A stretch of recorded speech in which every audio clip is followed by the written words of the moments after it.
नमस्कार, खबरों की खबर में आपका स्वागत है। अगर कोई नौसिखिया बॉलर रोहित शर्मा या विराट कोहली जैसे बैट्समैन को बॉलिंग करे तो वो दिन भर बॉलिंग करता रहेगा और चौके छक्के खाता रहेगा।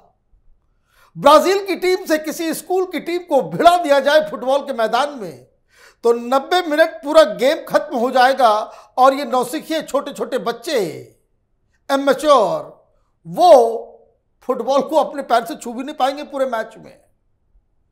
हिंदुस्तान की राजनीति में यही हो रहा है।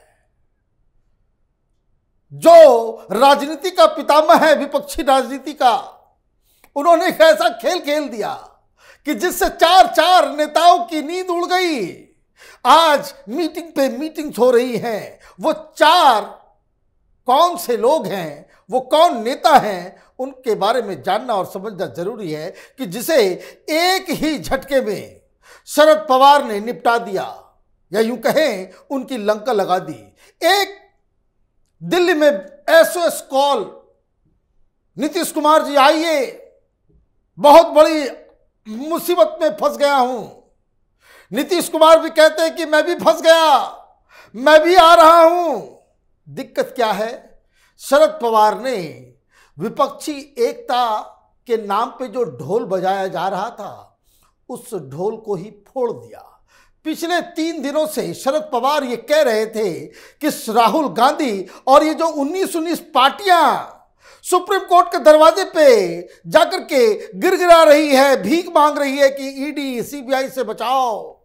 ये अडानी करने वाले लोग, ये जेपीसी की मांग करने वाले लोग, ये हिंडनबर्ग को 2024 में सबसे बड़ा मुद्दा बनाने वाले लोग, उसको जो गच्चा दिया, जो लंगी मारी, ये औंधे मुंह गिर गए। नतीजा क्या हुआ? नतीजा सबसे बड़ा जो नजर आ रहा है वो ये कि उद्धव ठाकरे वो कहीं के नहीं रहे।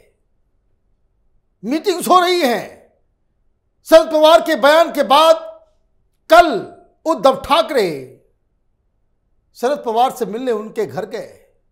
राजनीति क्या से क्या कराती है। जब ये मुख्यमंत्री थे या उससे पहले उद्धव ठाकरे किसी से मुलाकात करने अपने घर मातोश्री से बाहर नहीं जाया करते थे। अमित शाह जैसे भी बड़े लीडर को अगर उद्धव ठाकरे से मिलना होता था तो अमित शाह को उनके घर जाना होता था। कल ऐसी क्या मुसीबत आ गई कि उद्धव ठाकरे को मातोश्री छोड़कर शरद पवार के पास जाना पड़ा। वहां क्या क्या बातें हुई उसकी डिटेल में दूंगा, लेकिन बातचीत तो वहां हो गई।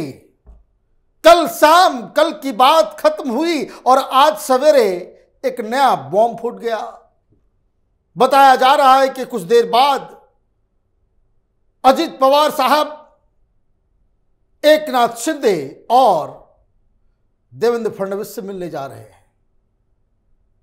एनसीपी और बीजेपी और सरकार के बीच क्या घालमेल चल रहा है, क्या बातचीत हो रही है, इससे हड़कंप मचा हुआ है। एमवीए, ये जो Maha Vikas Aghadi for all practical purposes is dead, खत्म हो चुकी है। क्यों?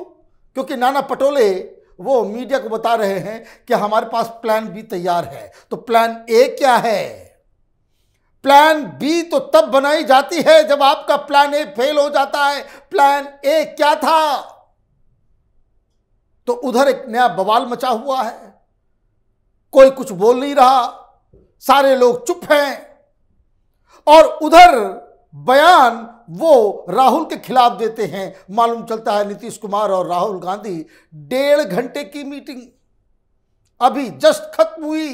बाहर निकले, ये लोग कह रहे हैं कि भाई हम विपक्षी एकता, भाई विपक्षी एकता। और मैं तो देख रहा था बहुत सारे मीडिया वाले बोल रहे हैं कि खड़गे के घर में विपक्षी पार्टी के नेताओं का जमावड़ा हुआ है। नहीं, मुंबई के अंदर झोल फंसा हुआ है। वहां के एमवीए में वैसी ही प्रॉब्लम बिहार में शुरू हो गई है, वहां के महागठबंधन में। ये गठबंधन के 2 लीडर जो शरद पवार की रणनीति के मारे हुए वो पहुंचे थे राहुल गांधी के पास आपस में बातचीत करने। दिक्कत क्या हुई है?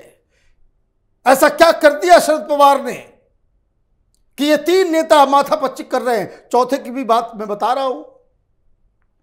चौथा नेता अरविंद केजरीवाल, वो तो औंधे मुंह गिर गया। शरद पवार ने क्या कही कि ये जो सर्टिफिकेट मांगने की जो बात हो रही है बकवास है। कई सारे लीडर सामने आ गए कि ये डिग्री वाला जो राजनीति है, जो पैतरा है केजरीवाल का, उसके साथ हम नहीं है। अकेला पड़ गया। अकेला पड़ जाने के बाद उसने आज संजय सिंह को मैदान में उतारा और वो चिल्ला रहा है, चीख रहा है कि ईडी जबरदस्ती कर रही है। जेल के अंदर ईडी जबरन पिटाई धमकी दे रही है मनीष सिसोदिया को कि वो अपना बयान और अपना जुर्म कबूल कर ले। ऐसी ऐसी बातें कही जा रही हैं।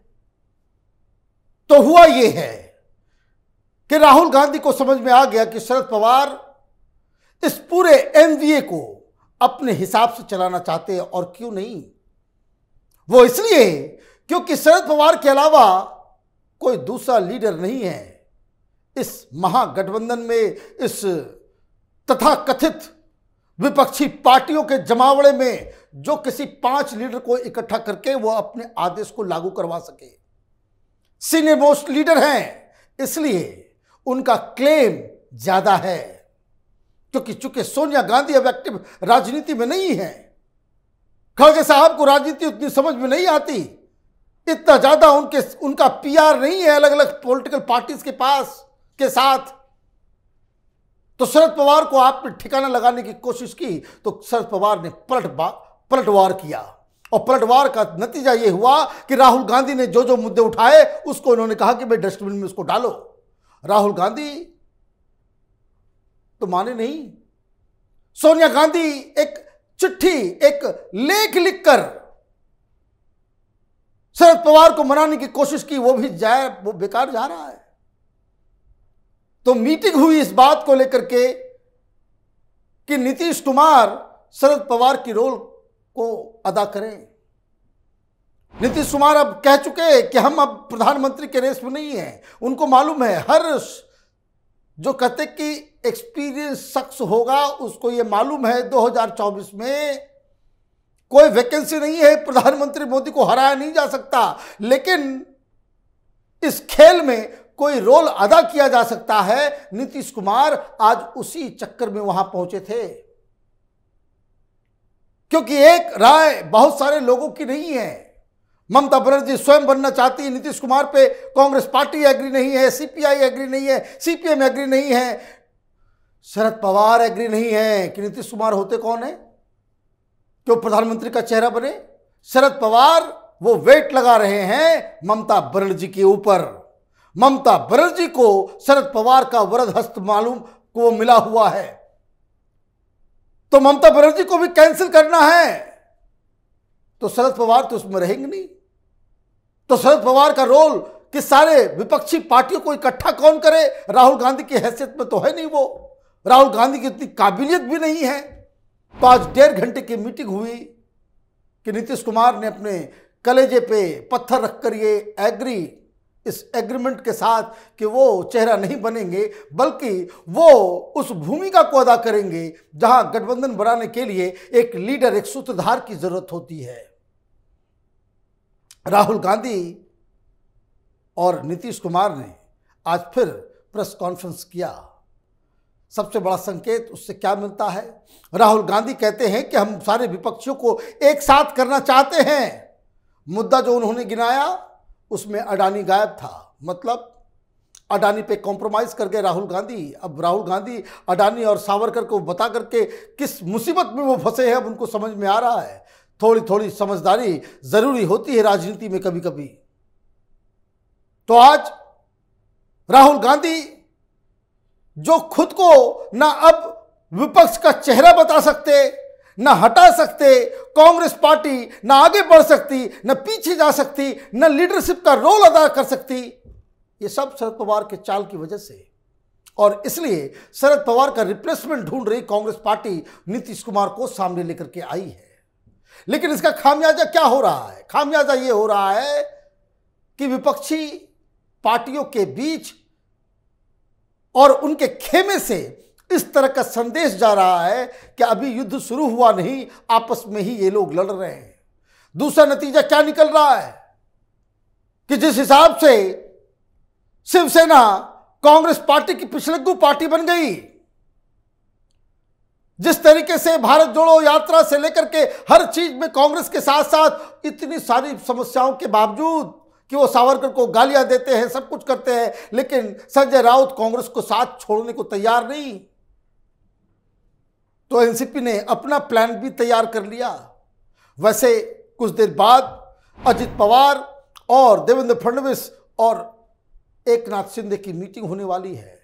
मीडिया को बताया गया है कि यह मीटिंग किसानों की समस्या बताने के लिए है। ये मीटिंग्स जो इस तरह से होती हैं उसमें किसान की समस्या डिस्कस नहीं होता। यही किसानों की समस्या सुलझाने के लिए ये चुनाव के नतीजों के बाद पिछली बार ये शरद पवार, उद्धव ठाकरे और कांग्रेस पार्टी के लीडर्स मिला करते थे, तो उस समय भी एनसीपी की तरफ से यही कहा जाता था कि किसानों की समस्या को लेकर के हम लोग मिल रहे हैं। नतीजा क्या निकला कि सरकार बन गई। अब दो चीजें समझ में आ रही हैं। ईडी ने एक घोटाले के केस में चार्जशीट दायर की है। अजित पवार का नाम नहीं है, शरद पवार के फैमिली का नाम नहीं है, उसमें हटा दिया गया है। तो ये क्या कॉम्प्रोमाइज, पर्दे के पीछे कुछ हो रहा है, ऐसा बड़ा खेल जिसका पटाक्षेप होना है। और यकीन मानिए कि अगर शरद पवार, अजित पवार ये डिसाइड कर लेते हैं कि एमबीए खत्म, तो इसका मतलब यही है कि ये विपक्षी एकता का जो ढोल पीटा जा रहा है, सब ताश के पत्ते की तरह वो टूट के बिखर जाएगा। ये सफल नहीं हो पाएगा। और यही लगता है कि राहुल गांधी, कांग्रेस पार्टी सब कुछ अपने पास रखना चाहते हैं। शरद पवार को वो ओहदा नहीं देने की वजह से ये सारा कांड हुआ है। शरद पवार तो एक फाइटर हैं, वो तो आइदर डिसीजन मेकर रहेंगे या फिर डिस्ट्रॉयर बनेंगे। यही तय इन्होंने कर लिया है। आप देखते रहिए कैपिटल टीवी। हमारे वीडियोस को लाइक कीजिए, शेयर कीजिए और हमारे चैनल को सब्सक्राइब कीजिए। धन्यवाद।